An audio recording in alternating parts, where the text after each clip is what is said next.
Hi, I'm David Manti, and welcome to the Today in Manufacturing podcast. With me today are Jeff Ranke and Anna Wells. We each have about 15 years of experience covering the manufacturing industry. Every week, we take the 5 most popular stories on our websites and discuss the implications they might have on the manufacturing industry going forward. Before we get started, please make sure to like, share, and subscribe to the podcast. You could also help us out a lot by leaving us a positive review on whatever platform you use. Finally, if you want to email the podcast, you can reach any of us at Jeff, David, or Anna at IEN.com with email the podcast in the subject line. We're also going live again today on YouTube, so if you want to ask questions, please drop those in the comment section, and we'll get to those as we are going along through the podcast. Jeff, how you doing this week? Good. I'm doing real good. I mean, this should be a really good episode. I think this might be the most diverse collection of topics with these stories to talk about, so hopefully I don't screw it up. It should be a good one. Yeah, some of them are dense. Anna, how are you doing this week? Fine, thanks. Did you get stung by any wasps this week, Jeff? No, but I have emptied 2 cans of the poison, the spray on them, and they're just still buzzing around that hive. What? Really? So this may be like a Sci-Fi Channel movie in in its origins here, like the unkillable hornets in my yard. You got to call the pros. I'm going to get some gas or something. This could be the topic of next week's podcast: how I burn myself trying to eliminate the hornets. If you plan on taking them out with fire, call me. Yeah, let's get the video crew out there. I would like to see this. Yeah. This could be good. This could be good. And it's right next to a tree, so what could happen? Yeah. I mean, there's something bad that could happen. It's near there. a tree and a house. My family is home. All right. Again, we're live, so ask questions, and we'll address those as we get to it. But let's jump into the top stories this week. First story, UPS to hire 100,000, many in 30 minutes or less. On Thursday, the delivery company announced plans to hire more than 100,000 people for the busy holiday shipping season. The company also promised some applicants job offers within 30 minutes of applying. The job market is tight, and UPS wants to hire workers as fast as it can. According to UPS, candidates want instant gratification. So, the company changed some things up. The positions include package handlers and driver helpers who basically take the package from the truck and deliver it to your doorsteps, but don't drive the vehicle. The jobs pay between $15 and $22 per hour, and once you're hired, you could be working the next day. Previously, the hiring process could take up to 2 weeks. Jeff, does this sound like a smart hiring strategy to you? I think so. I think it's really unique. The fact, first of all, that they're doing this so quickly, taking a lot of the back and forth, the interviewing process, just coordinating that, which can take so much time. Yeah. And if they really need this many people, 100,000 people, that's like 20% of their current workforce. Yeah. So that's a huge number, really novel approach that way. And what I think is also encouraging is when you see the high end of that up towards $22 per hour, makes them highly competitive with a lot of other folks out there also in a similar situation. What I think it could be a real interesting situation here, so just to throw out some numbers, UPS globally employs like 540,000 people, okay? About 260,000 of these people are in a union. That union is not just any union, it is the Teamsters, okay? So a very powerful union at that. And when you look at the legacy or the history of UPS, they've got about 138,000 current employees that at some time were seasonal employees. So that's how they were hired on as seasonal and then became full-time. So if you're spending this little amount of time sort of qualifying these individuals, you're basically looking at stuff online, probably doing a quick background check, they can join that union. Now, it's a seasonal contract, so basically they're going to get hired in October, they're done in January. That's what it is. But during that time, they can get fired. But if they're paying union dues and they've got a very strong union behind them, like this could create kind of a unique situation if somebody feels they're being wrongfully terminated because you've got a strong union and you've also got this company with a very strong number of people who started as these seasonal employees and kind of can feel for them or understand where they're coming from. So I think it's a really novel approach on UPS's part. I just see there is that possibility for this to be kind of a can of worms for them too if a lot of these folks don't work out. Right. So kind of interesting. Anna, cutting it down from 2 weeks down to 30 minutes, I feel like maybe they're going to miss some of the red flags that would normally come up throughout that vetting process. Maybe, but this seems to be the trend, is trying to come up with some of these shortcuts to give yourself a competitive advantage in this super strange job market. Foregoing interviews is one of their techniques here. That's one trend that experts believe may become commonplace. I read an article published by the Society for Human Resource Management. Snooze. Just kidding. But they said that virtual hiring is one of the big trends for 2021, which makes sense. I mean, we hired 2 people during the pandemic that we never met face to face until one of them we still never met face to face. I think it's clear that you don't need to sit across from someone in a room. Obviously, that process slows things down a lot. UPS going from 2 weeks. That's already a very quick turnaround for hiring. A lot of businesses are much, much slower than that. Another note I found from the report that I found interesting was that the Society for Human Resource Management described recruiters' thirst for knowledge and new skills as frantic during the pandemic. They said recruiters worked really hard to hone their abilities to remotely hire and onboard. This is a classic example of a business deciding, look, we need to turn our traditional hiring process on its head. Because they really needed to adapt to these business conditions. So I wonder if other businesses are willing or able to be that nimble. My guess is there's a lot of companies that are complaining that they can't hire, but they're sort of trotting out the same old strategy. It's the same classified ad that they've used for the last 30 years. Right. UPS is going to reap the benefits of this. I think if it's spotty and maybe they get, maybe 80,000 work out of 100,000 or whatever, that's still incredible. I mean, if this can speed things up, and obviously there's going to be some holes in that process, or you're going to have some problems, of course, but is the success rate that much better using a traditional method? I don't know. I don't know if that's true. Yeah. Maybe they have more automation or things in place where you can kind of flag a worker pretty early on that's not going to work out. Exactly. The other thing, you talk about the new hires. As we were getting applications in, people were withdrawing them before we were even able to read them because they were being hired into other positions, and it was very frustrating because you would receive the email that one had been submitted, and by the time you go to look at it, it was already withdrawn. What did I do?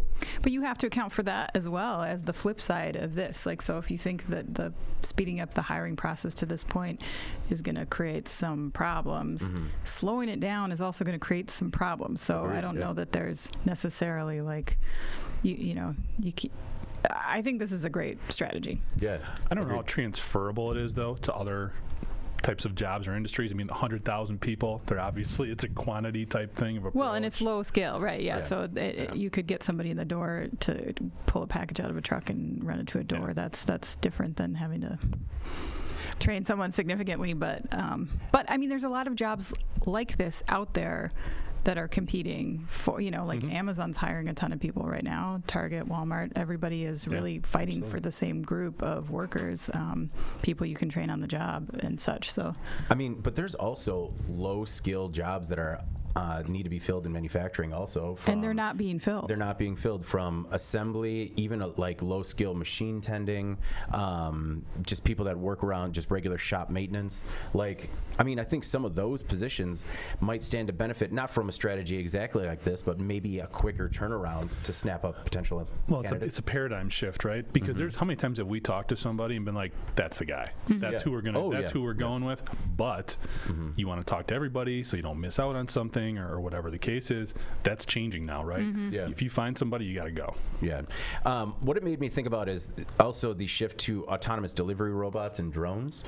Just because right now this seems like a stopgap to me because of the new technology that's been coming out that might potentially replace these positions sometime in a holiday shipping season in the future.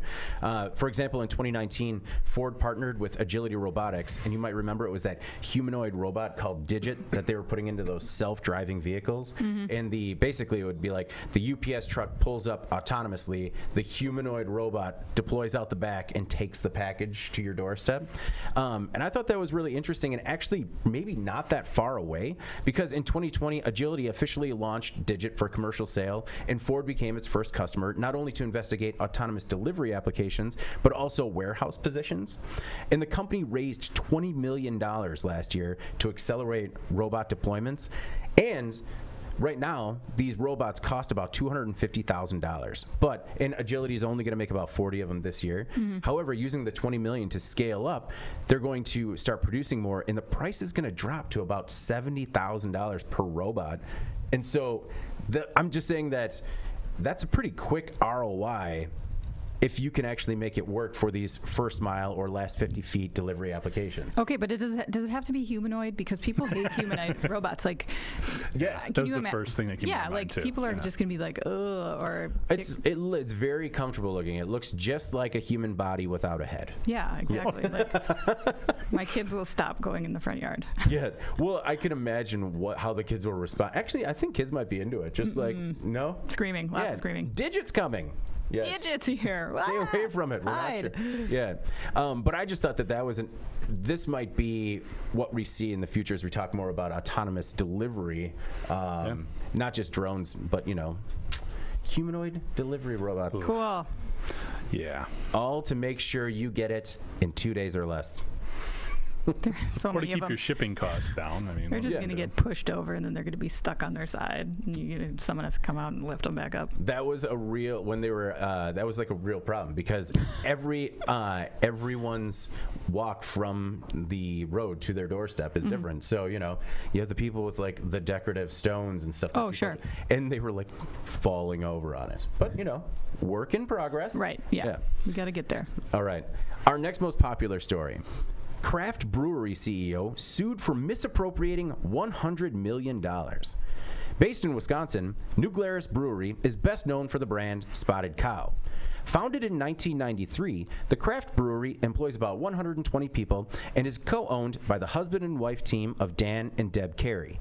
Dan's the brewmaster, Deb is the CEO. The company is the 12th largest craft brewer in the U.S. with annual sales around $20 million. However, brewery shareholders are suing company CEO Deb Carey, accusing her of malfeasance with the company's financials. Part of the problem is the new Sugar River Distillery, which was designed to be owned by the brewery, but Carey transferred ownership to her and her husband without notifying stockholders. The suit also claims that the brewery failed to distribute more than $100 million in earnings, including over $40 million in cash. Carey says she was blindsided by the lawsuit, which she thinks is retaliation for her decision to not lay off employees or seek PPP funds over the last year. Deb Carey does have to report to a board of directors, but Anna, she's the only member. I wonder if she's going to reprimand herself. I like it. For those of you who have never been to New Glarus, Wisconsin, and I'm assuming that's most of you, it is adorable, and the brewery is beautiful. There's a lot of love for New Glarus Brewing in Wisconsin. So when this story broke locally, there was a lot of opinions about it. What's interesting is that the two sides have very dramatically different stories. Oh, yeah. And, like you said, Deb Carey is contending that this is retaliation for her paying employees during the pandemic. But I feel like public retaliation for keeping people's lights on and feeding their families would be a very confusing strategy to take on the behalf of these investors. So some of these allegations are strange, but also her defense is strange. But I do, back to this board of directors, I find it strange that these investors, if they want to be involved in decisions relating to business expenditures and things like that, why are they comfortable with the CEO being the only board member? That seems highly unusual, and it's really not a great foundation for like collaborative decision making. So already the structure of this is strange. So I will be interested to see if this lawsuit goes anywhere, or if they look at precedent and say, sorry, you agreed to this, when you got involved here. I don't know how legally it's going to work out, but a very interesting story that I cannot take any position on because the two sides are so diametrically opposed. It's hard to know what is happening here. Yeah.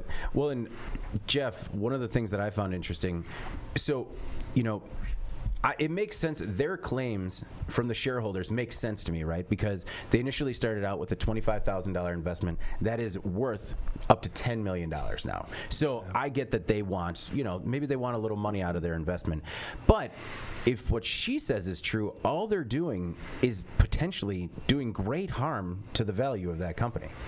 Yeah, I mean, this one hits close to home because almost all of us have consumed the products from New Glarus Brewery. Mm-hmm. Not all of us, no. No. Because they don't make a gin. But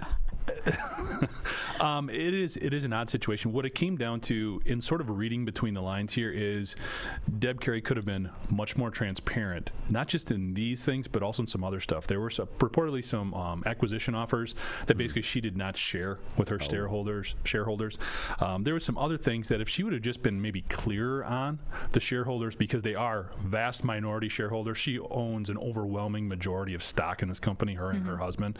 So I think she just felt basically, I've taken your investment, made it worth how many times more, let me do my thing and leave me alone. Yeah. The shareholders are going, that's fine to a point, but you got to clue us in here a little bit. Yeah. Because like with the Sugar River Distillery, not only did she transfer the ownership over there, but like she hired her daughter to design and build it. Okay, so that makes it, that raises some questions. There. Yeah.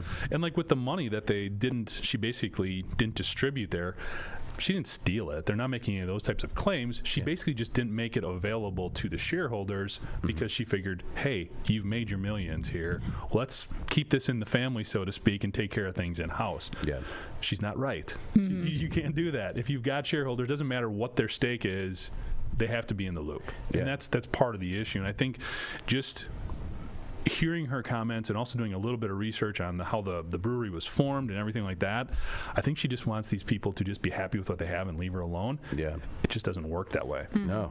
Yeah, I mean, so few investment opportunities actually pay off. They did. And I mean, you got to deal with, once it makes it big. What I found really interesting, I mean, outside of the other accusation where she reinvested some of the money she didn't distribute to buy more shares to water down theirs. Yeah, she's kind of accused of sort of being a bully to some of these minority shareholders and basically buying their voting rights. Yeah. So then when it did come to any type of vote, she had the Sounds just very shrewd. overwhelming majority here. And the only point I was going to bring up is this does come in a year, surprisingly enough, in 2020, where there was a decline in the amount of craft beer that was actually made. Yeah. I think a lot of that comes from the fact that most of these folks do depend on people coming to their brew house and their bar and stuff like that and drinking the beer. So New Glarus was in a good place. They were financially insulated from a lot of that. But nationwide, if these shareholders are also looking like, geez, there was this drop, we're not seeing the same payouts, what's going on? Get this kind of situation. No, I mean, they've really seemed to navigate the pandemic well. We've had 3 other wildly popular breweries in the Madison area that have closed just because they couldn't keep the doors open, because they couldn't keep the brewery open. What I found interesting was that they're the 12th largest craft brewer by volume, and they only sell in Wisconsin. That's incredible. Yeah. I don't know if you guys looked into the number one. Number 1 is Yuengling. Number 2, Boston Beer. Number 3, Sierra Nevada. And it's just... See, in Boston Beer, that's that doesn't seem like a craft brewery. No. But, yeah, how do you get that designation? I feel like that's a little bit slippery. Yeah. If you're not if you're independently owned? I think so. It has nothing to do with volume. It can't be volume. Yeah. No, because Yuengling, even though they're independently owned, is the 6th largest in terms of sales, compared to any brewer. Wow. Which is incredible. That is incredible. All right. Our next most popular story. Elon Musk's Teslabot raises serious concerns. This one gets a little long. Apologies, guys. Try to really cut her back. Elon Musk recently announced the Teslabot, a humanoid robot designed and developed by Tesla to ease the burden of manual labor and repetitive tasks. The 125-pound human-like robot will use Tesla's automotive artificial intelligence and autopilot technologies to plan and follow routes, walk among pedestrians, and avoid obstacles. Andrew Maynard is a researcher at Arizona State who studies the ethical and socially responsible development and use of emerging technologies. Andrew has some concerns. Part of the problem is Musk's desire to make tech more human. For example, rather than LiDAR, Tesla's autopilot feature uses cameras connected to the AI's brain to autonomously navigate roads. Musk wants his car to see like a human because it's navigating an environment designed for and by humans. Really, it's a small step from human-inspired robot on wheels to a human-like robot on legs. Maynard has concerns over what he calls, or what are called, orphan risks, or risks that are easy to overlook yet inevitable. The Teslabot's orphan risks are many, including threats to privacy, human responses to humanoid robots, problems with ethics like, should the Teslabot be a cop? Real-life RoboCop here. And even the inevitable unauthorized modifications to the robots by consumers. These are challenges that engineers aren't trained to predict or plan for, but overlooking them could be disastrous. Jeff, Maynard says that now is the time to ask tough questions, but I feel like he might be one of the only people asking them. Well, and he brings up a lot of great points, and I think all of those questions are extremely valid. To me, when I start seeing this type of stuff, I think, and he said it in the article, it's basically just because we can do it, should we? Mm-hmm. And I'm torn because in some instances, I look at personal one here for my mom. It would be great because she has some trouble with her eyes right now. If she didn't have to go to the store, didn't have to get in the car, and she had this robotic assistant that could basically do that, that would be great. At the same time, there are issues right now. We're dealing with privacy concerns, a lot of data that we have to put in there. This is still a long ways from being viable and reliable, in my opinion. It also, on another level, too much of this takes away from the social experience of sort of being a human being, okay? Yeah. I mean, nobody is thrilled about having to stop at the grocery store and run in and get a bunch of stuff, but that's also, to me, just like part of being a person. Yeah. And I don't know, having an option that just removes that so easily isn't as appealing to me. I know you can deliver stuff, and that sort of removes that already, but to have, I don't know, an in-house robot that would remove a lot of those day-to-day things, I don't know. In an industrial setting, it makes more sense to me because you are keeping workers safe, in terms of whether it's unloading semis or dealing with other things of that nature in the plant. That makes more sense. But it's like it's not a give and take. It's either the technology is there to be utilized or it's not. And so it seems like we're going towards that way. We talk about autopilot almost every week here, and the issues that we have with it not being regulated. So this is essentially a humanoid robot running on the autopilot platform. I mean, that has to give you a couple of concerns, right, Jeff? Yeah, a lot of them. I mean, the only thing that would be more concerning is if it could 3D print a gun as well or something. I don't know. Don't go putting ideas into the Teslabot's head now. Right. Oh my goodness. Anna, really, if it just stays away from flashing lights and emergency vehicles, I'm sure the Teslabot will be fine otherwise. Yeah, I know that Maynard makes the point of we need to ask these questions now, but this is nowhere close to existing, right? I mean, I took a few issues with what he brought up, I guess. One, which he's suggesting that there's all these orphan threats, as you mentioned, and that that subject matter is not being covered in teaching engineering students. I guess my question is, how do we know that? Engineers are pretty well versed in application, and I guess I'd be surprised if the nuances of AI are completely lost on these people with high-level degrees in product design. I mean, even Elon Musk believes that AI should not be unregulated. In fact, he's been a very vocal proponent of creating a I guess, a framework for how AI should be regulated. Yeah. There's lots of other companies out there that are trying to design like products. I don't know that going after Elon Musk is necessarily the right target, because I think that he might be one of those actors. I know we've seen this stuff with autopilot, which is concerning. I agree that it's concerning. I've said that before. But like he's not like the worst actor out there, I don't think. And he also has a track record of dressing up a person as a robot and then like trotting it out as like a design concept. That's essentially what he did with this recently. It's not a real thing yet. It's not. He's the one who's like talking about fully autonomous driving, and he's not even close to that. He's still at level 2, and he's been talking about it for years. I just don't think that maybe he is the necessary target of our concern here. I think maybe there are other places that we should be looking, because right now there's lots of stuff with AI that's being used irresponsibly. Yeah. Like that's already out there. So I don't know if Elon Musk is there. To me, this isn't an Elon Musk issue. This is a technology issue. This is a humanoid robot type issue. And I guess for me, more than even the safety concerns, it's the comfortability level that there's just something about this that does not sit right. It's different when you look at a robotic arm in an industrial sector who's picking up a piece and putting it here, or unloading or loading a semi-trailer. This is out there interacting on a much broader level within our different levels of our society. Believe me, I don't want anything to do with this thing. I mean, I think I made that clear when we were talking about a delivery robot. Like, get this stuff away from me.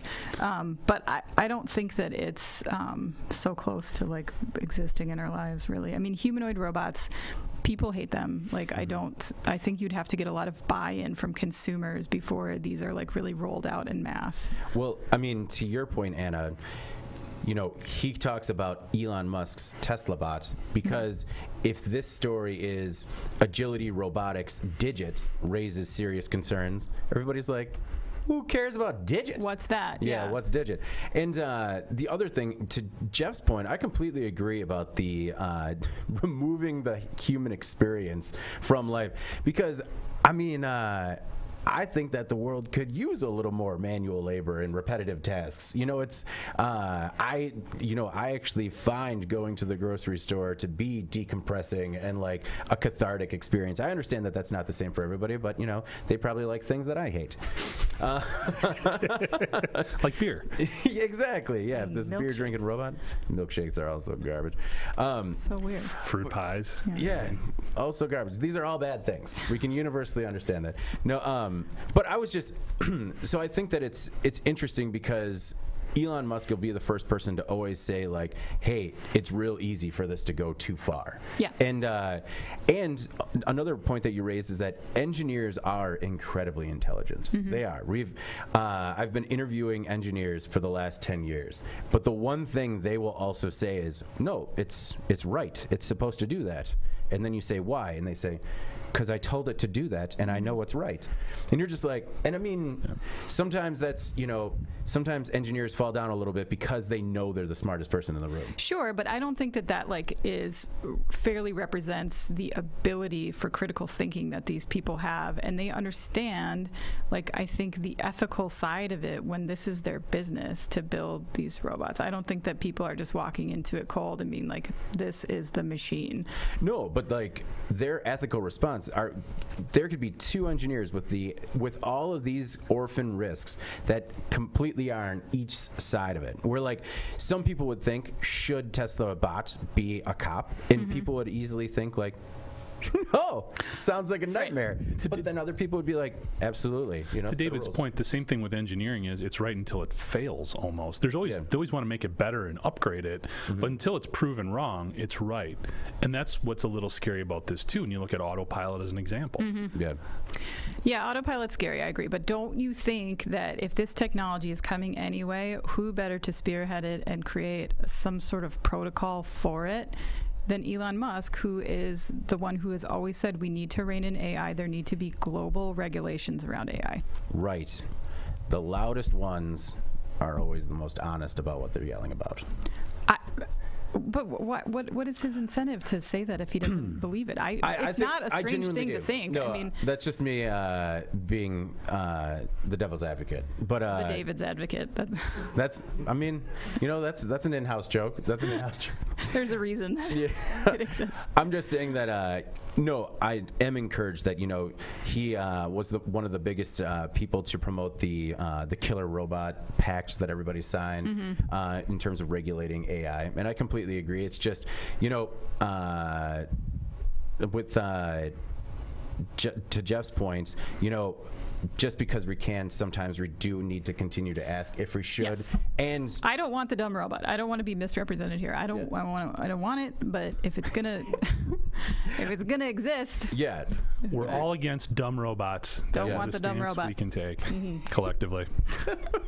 Very good. Very good. All right. Our next most popular story this week: driving could be outlawed by 2050. A new report from ID TechX suggests that advances in technology could make driving a car obsolete by 2050. The report found that self-driving cars are currently traveling about 30,000 miles between interventions by human drivers, and the number is climbing by a factor of 2 each year. So, by 2024, autonomous cars could match or exceed the safety of human drivers. By 2046, self-driving vehicles could be able to cover 3 trillion miles, the entirety of the U.S.'s mobility demand. By 2050, they would be able to cover the entire mobility demand of the world, averaging less than 1 collision per year. So, the analysts asked if manual driving will and should continue to exist. Jeff. Oh boy, some big swings here with some of their numbers. Just on scale. Maybe. I think the biggest thing for me when I read through it, and it's very interesting when you look at kind of how they go step by step through that, is there still a big difference between something being unnecessary and illegal. Okay. Yeah. So even if it becomes unnecessary to drive, I mean, whether it's the sort of the minority report where everybody gets into the same looking vehicle and you're on your maglev to wherever you got to go. Yeah. There's still going to be people who want to drive a car. I mean, it's fun, So I think getting to the point of illegal, I don't know if we'll get to that point. The other thing is, as far as this autonomous technology goes, first of all, it's primarily rideshare right now. When you look at Waymo and Cruise, they're not building cars. It's more out there as a robotaxi type of dynamic. Yeah. So to take that next step in terms of this is what's parked in your driveway, we're still a ways away from that. Yeah, I agree. I feel like that was overlooked. Yeah. The other thing is, if we do go that route where we're driving in autonomous vehicles, there's still a lot of debate out there in terms of what that'll do to the cost of a new vehicle. It's kind of all over the place in terms of, which I've saw in my research, everything from like $15,000, like a module that's like another infotainment thing you just kind of plug in, to like these are vehicles are going to add $75,000 onto the price of a vehicle. Right. So who knows?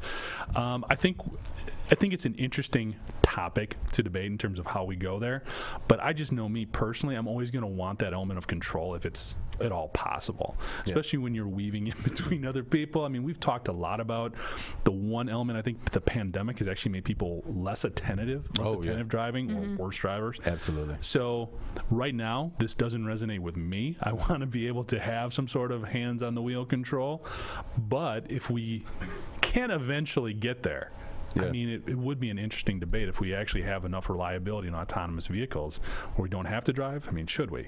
It's an interesting conversation. You want the ability, if the autonomous car cuts you off, to just, give them a little one. Just a reminder that you're there. We're playing bumper cars on the bell line. That'd be fantastic. And in 29 years, you can't drive on your own anymore. It's gone. It's banned. Yeah, I know that Jeff mentioned that it's a fun debate, but I'm not going to debate you too much on this one because I don't know. There are lots of things that lead to injury and death in our society, and they'll be outlawed too. Within 30 years, like, I don't know. I mean, a society that allows driving, an activity that people enjoy, they would have to be outlawing junk food, alcohol, snowmobiles, boats, like selfies near the Grand Canyon. I don't know.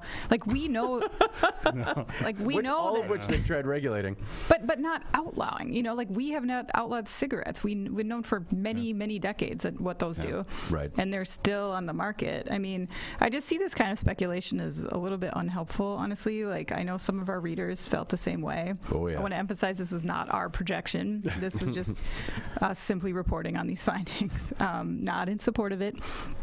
But it certainly struck a nerve with subscribers, and I can see why. Like, in reality, I think if autonomous vehicles are widely adopted by choice, and that cuts down the rate of serious or fatal accidents in a significant way, then society is going to see that as a win and probably not see the need to regulate that further, I'm guessing.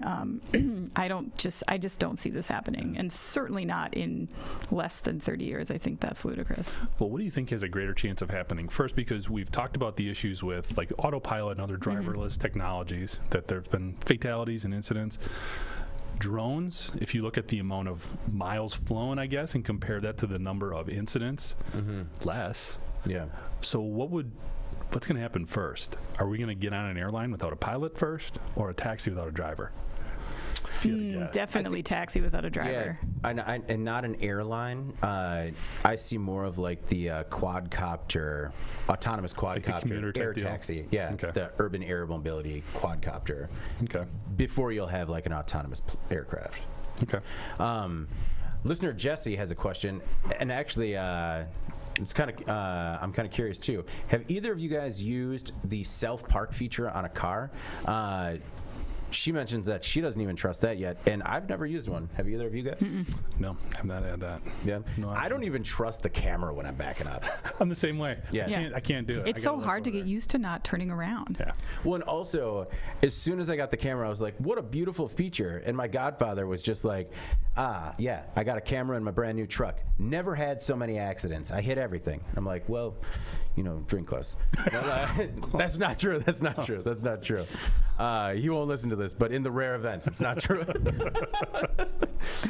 No, but I do see some of the readers kind of responded in a way like, I do see this as a solution, an urban solution where there are already increasing restrictions because of air quality, stuff like that. So I could see like large cities being autonomous only, and then outside of the city, not so much. Yeah, we still have a ways to go. I know there's a long ways to go with that. Maybe not within 30 years. Maybe not. Maybe it's not autonomous cars. Maybe it's better mass transit. But I see that more. To Jesse's point, that would be so weird for me to push a button and take my hands off the wheel, because that's what you see how these things work. The wheel is moving and everything. Man, I don't. It'd be a long time before I get used to that. I don't trust the red line on the camera. I'm like, I'm not getting near that thing. Well, and if you look at the data, it's still like over half of consumers surveyed say that they don't trust the technology, and there's 20%, I think, said that it will never be safe, and so they will never, I know that like as they make inroads with the technology, people's comfort level will probably shift a bit, but there's a lot of work to do on the perception side of what people feel comfortable with. The other thing we have to understand is that we are, we're aging out of this equation where we have less and less people that want to drive, less and less people that want to or not necessarily drive, but want to handle the car.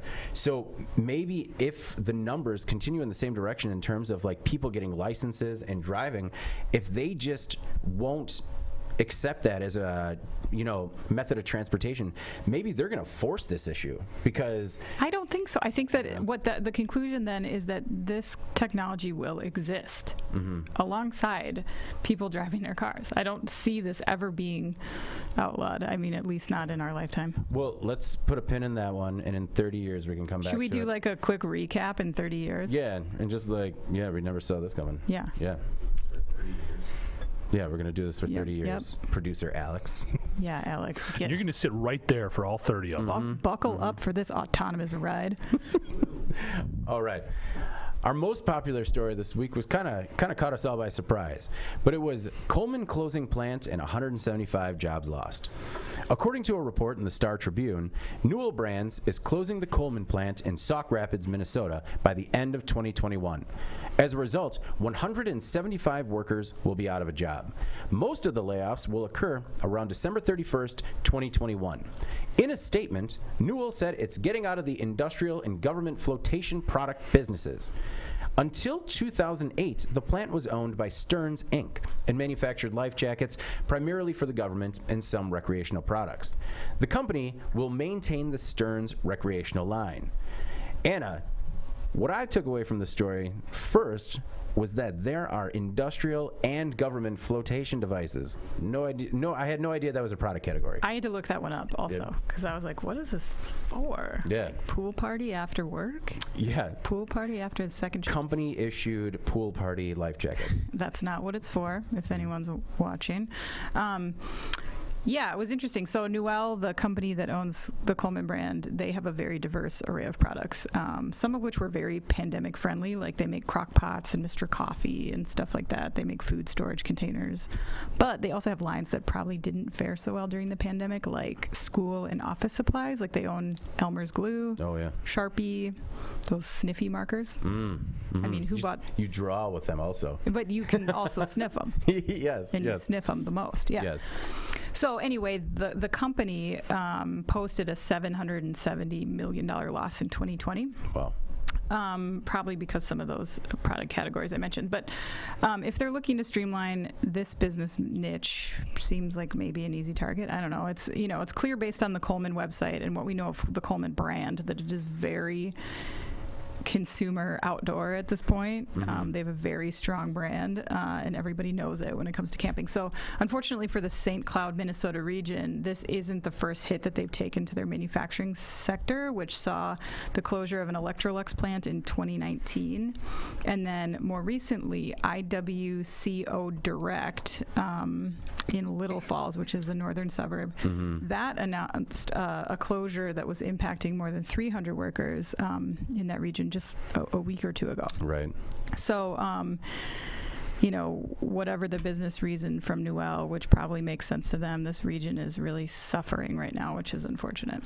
No, that was one of my takeaways from the story is that this is unfortunately going to be an inevitable and long-standing consequence of mergers and acquisitions. Just killing lines and stuff, yeah. Yeah, it's, production lines are going to fold, jobs are going to get lost or moved, and unfortunately for about 200 people, Jeff, in Minnesota, this comes as just a really bad news week. Yeah, with all due appreciation for the impact that this had, it was surprising that this got this much attention. And I guess the reasons that I would think is, number one, it is a brand name we all recognize. We know Coleman. It's also, I think, a little bit surprising because when you think of an outdoor brand or outdoor recreational product, all we heard during the pandemic is that these products were in high demand. There's a lot of sales, a lot of people going camping, fishing, boating, all that kind of stuff. You and I have shared stories over people who sold boats for a profit, which is probably the first time that's ever happened. Somebody sold a boat and actually made money on it. Yeah. And when you look at these devices, that's what it's for. They're life jackets and other things like that. And really, when you look at the government and industrial sector, a lot of the stuff that the Stearns brand, which is basically who this is, what they put out is some pretty incredible stuff. This is like what the rescue divers are wearing when they go in to rescue people, like in cold water and stuff. So really interesting stuff. Really surprising that this category would take this kind of hit. You mentioned some of the issues that Minnesota is having right now with some of their manufacturing. What was interesting in looking at sort of the history or legacy of this company is 20 years ago, they also closed a facility in this area, but they did it in one day. Oh, really? They called folks in on a Friday and said, get your stuff. Yeah. We're going to be closed for the good. Yeah. At least they were able to give them 4 months here. Yeah. And take care of them that way.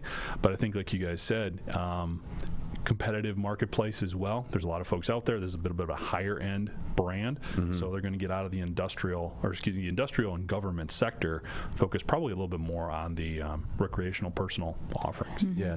Well, and that makes sense that the recreational products are exploding right now. But is there anything to be said like I mean, you have such a diverse portfolio, so that way you are insulated when there are, they can survive a pandemic and still post a $770 million loss. But it's kind of crazy to think that, huge losses because of like school supplies or other product lines could impact, completely unrelated product categories potentially. Yeah. Just as a company looks at its bottom line and, needs to make room somewhere. Well, and maybe this was coming regardless. Who knows? I wouldn't speculate, I guess, to that. But and keep in mind too, a $770 million loss for Newell is, that's a lot of money, but they're a multi-billion-dollar company. Huge so they raked in a huge amount of sales in 2020. These guys own Rubbermaid and stuff too. The only thing I was thinking is maybe it was a supply chain concerns as well. You're looking at a lot of plastics, a lot of textile type products that have been difficult right now. Yeah. So could have played a part as well. All right, let's move on to our next segment. In case you missed it, the stories that stand to make a big impact on the industry, but weren't as popular with the readers this week. Anna, what do you have for In Case You Missed It this week? Sure. So just when you thought that supply challenges in the auto industry were starting to reverse course, they're not. The AP is reporting that the easing of the computer chip shortage that was beginning to take place kind of in the last couple months has been stopped in its tracks, and this time the problem is the Delta variant, which is everyone's problem. But that has resulted in a surge of COVID-19 cases in many Asian countries that are the main producers of these auto-grade chips. So it's slowing down supplies again. If you've been putting off that auto purchase because prices are just too high, prepare to wait even longer. Analysts are saying that these record high prices at this point might not come back down until 2023. Wow. And just to put some specifics to that, according to the article, the average price of a new vehicle sold in the U.S. in August hit a record of just above $41,000, which is nearly $8,200 more than it was 2 years ago. Wait, can you say that stat again? That's according to J.D. Power.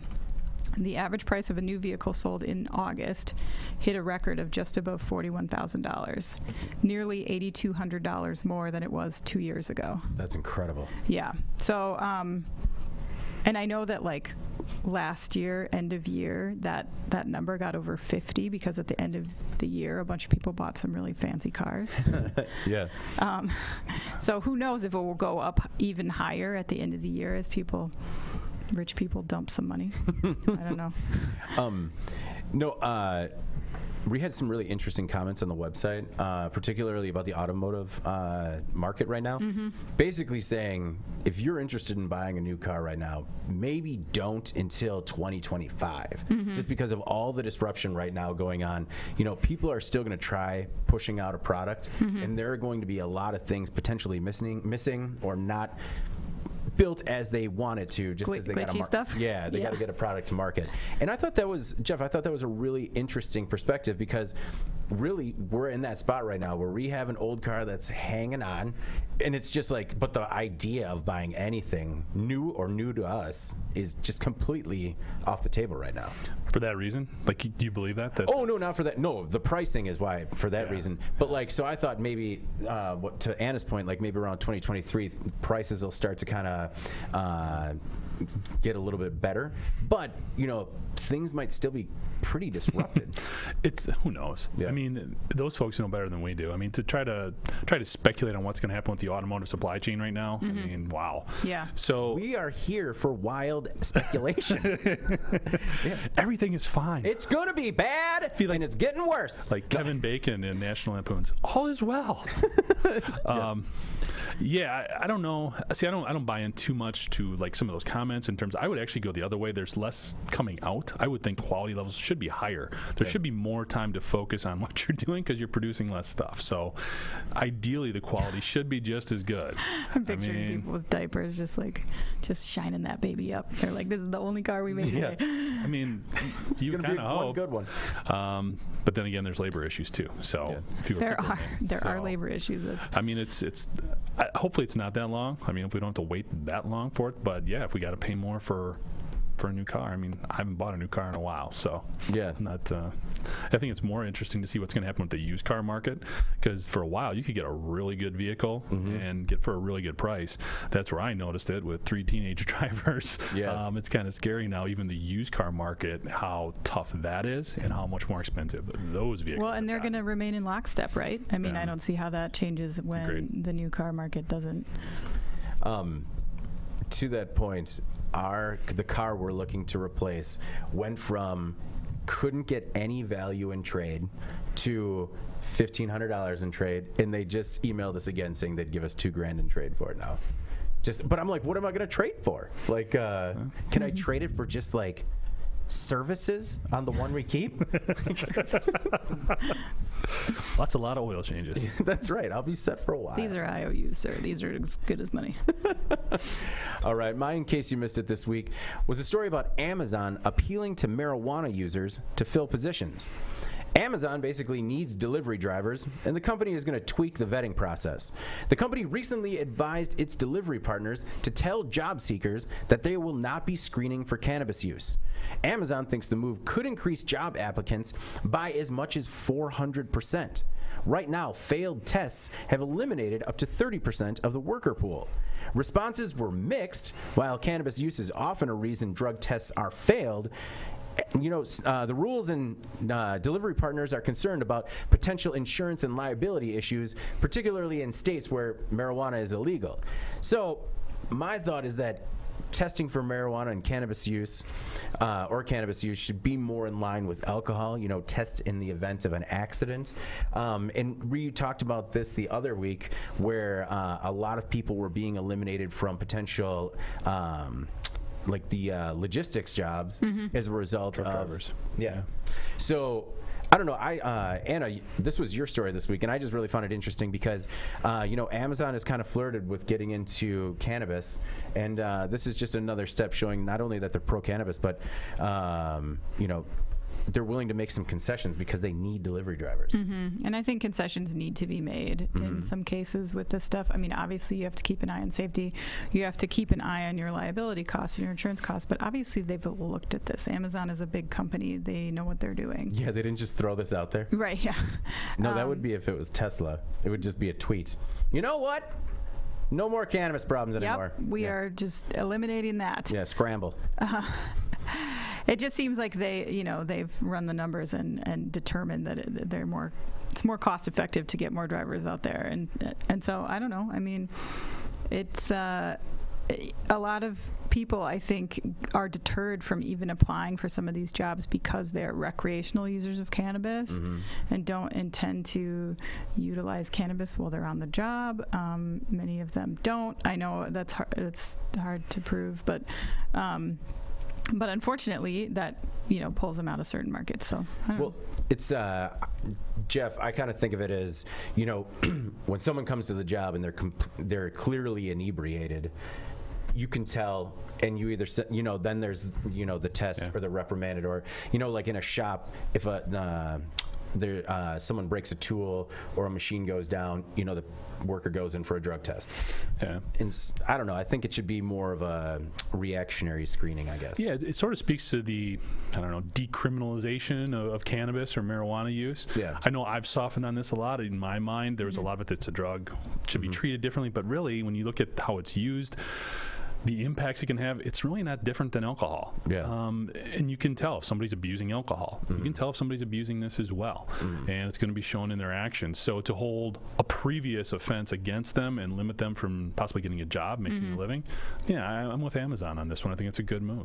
Yeah, and it's, we've seen other manufacturers, maybe not come out as publicly as Amazon and say, hey, we're not even screening for it. But, it's sort of accepted that, like, you're going to be fine. Yeah. Just don't have Oxy in there. Well, just be responsible. It's like any other, like I said, it's just like having a drink. Yeah. Be smart. Yeah, exactly. Jeff, what is your, in case you missed it this week? So I'm going to open myself up to probably a little bit of ridicule here because this picture that we had with, you're welcome. Glad my self-deprecation can bring you all some joy. It does. It's just because when I saw this picture for this story, it definitely brought back some memories. stories. So when I was a freshman in high school, Oh boy. The picture is so good. I actually broke my collarbone. Oh. Wiping out of my bike. And the weird thing, not to get too far into this, like I actually don't remember this happening. Oh. I went to football practice. I came back. I was going to meet up with some friends, and I came back and I said like my shoulder hurt or whatever. I didn't even offer any details. I just woke up on the couch and I was wearing this big brace and everything else. Apparently, I'd wiped out on my bike. Broke my collarbone. Like, Why would we pretty laugh bad. at this, Jeff? What, How Pretty are bad. you opening yourself up to ridicule? who do you think we are as people? Oh, come on now. Well, wait. What? We've been pretty tough on some people. How come the two video guys are laughing right now? They are See? still laughing. Yeah. They're monsters. So this story is about basically a backpack bikers can wear, bicyclers can wear, that has an airbag in it. So basically it senses if there's too much movement, it deploys an airbag. It's supposed to relieve a ton of the different impact. Let me read here. My internet is not great.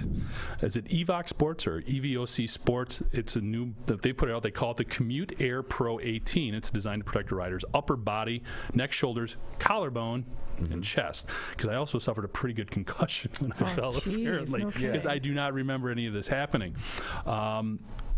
It's also said the sensors, which last up to 32 hours per use, measure the position and orientation of the backpack up to 1,100 times a second. So if a fall's detected, basically this inflates in 0.2 of a second to protect the rider, which I thought was cool because having gone through this situation, this would have been really nice. Now, this was also a period of time when nobody wore a helmet when they were riding their bike, which would have been helpful. So if it can prevent something like I dealt with, and the worst part about it, the thing that pissed me off the most, is I had just been done through the first 2 weeks of football, which is like the hardest Yeah, you part. went through the Oh, and you didn't two-a-days. get injured. Yeah, and then like right before the season starts, Were you out for the season? I was. Oh, Yeah, Is he out for the season? yeah. he was. Yeah. He was in a turtle shell. Well, I don't know. It wasn't like what others in this office. Your collarbone fixes fast, though. I mean, like that. Yeah, Well- it did heal, but it's just like with football, it's impact, Yeah. especially your shoulder. So yeah, I was done for the year. Do you know how you got into the bike accident? No, I don't remember. The doctors think I might have been hit by a car or something like that. Like, This no is one- a there- horrible I do not story. remember. So did you get home? I got home, wiped out, came back home, Yeah. said I didn't feel good. I was going to lay down. Yeah. Woke up freaking out because everything hurt. Yeah. Parents took me to, I don't remember any of this. Oh my Parents God. took me to the doctor, to the emergency room. They said what was going on, sent me Yeah. home. And I woke up on the couch with this big brace on going, what happened? Yeah. It was pretty scary. Yeah. You lost like days. But I probably looked like this photo. Like Yeah. the guy going Yeah. head over heels, Whenever they head over the handlebars. I mean, when this person was hired to model some new cycling equipment, he was like, "What do you need me to do?" Like, I really enjoyed this story, and I like this product too because I know that they've designed a similar product for motorcycle riders. Yeah, skiers too. Yeah, where there are sensors, and they know that if you leave your bike, it automatically inflates, and it can help people. I mean, anything that can save lives, regardless of how ridiculous it might look. Like nobody cares how they look as long as they live. And our video producer Alex mentioned that he could have used this because while it wasn't a bicycle accident, he had a pretty crazy accident on a one wheel. And I know that if he was wearing some sort of inflatable life jackets, things might have gone a little bit better. I know that Which you wouldn't have been wearing. So Yeah. let's just.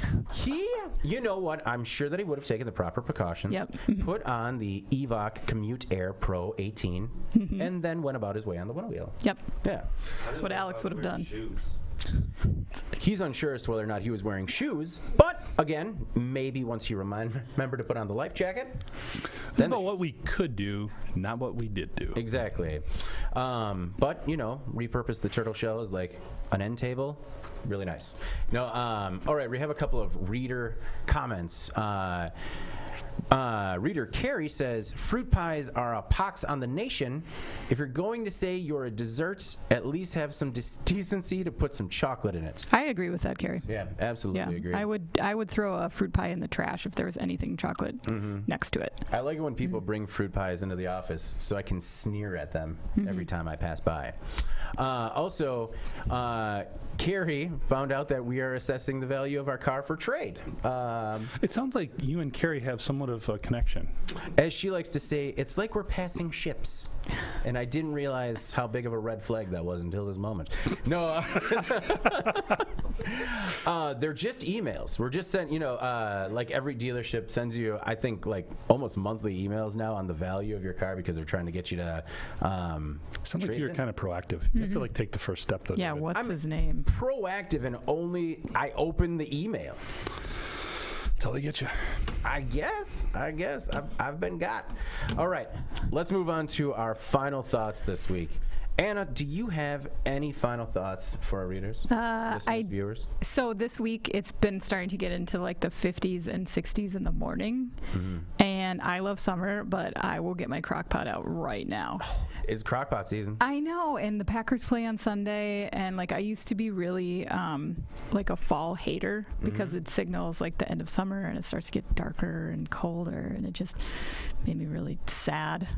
But now that I'm old, Wow, that went dark fast. I know it did. Sorry. Now was that a lack of sun. But guys, I was going to turn it around. Oh, okay. I was going to bring it back. All right. So- right.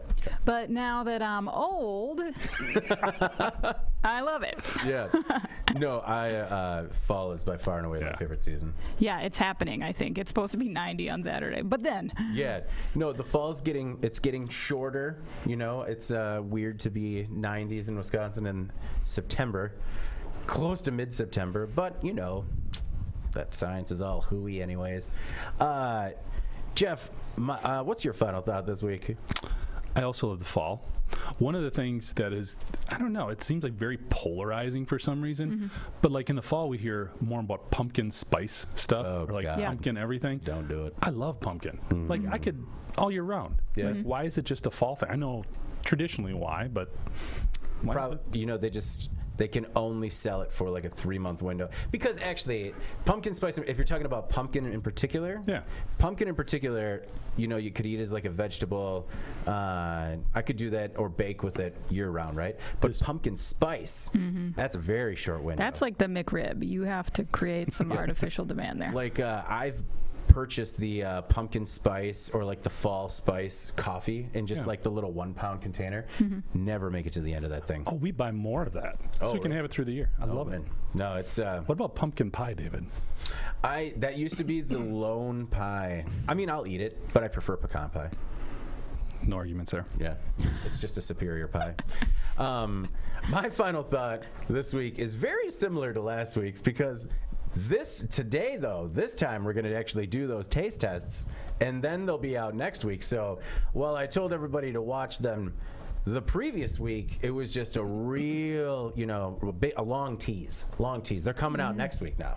So most likely have some cool new products to taste test, and those videos should be out this week. Should be a lot of fun. Most likely. All right. Anything else, you guys, before we get rolling? Let's get out of here. Very good. All right.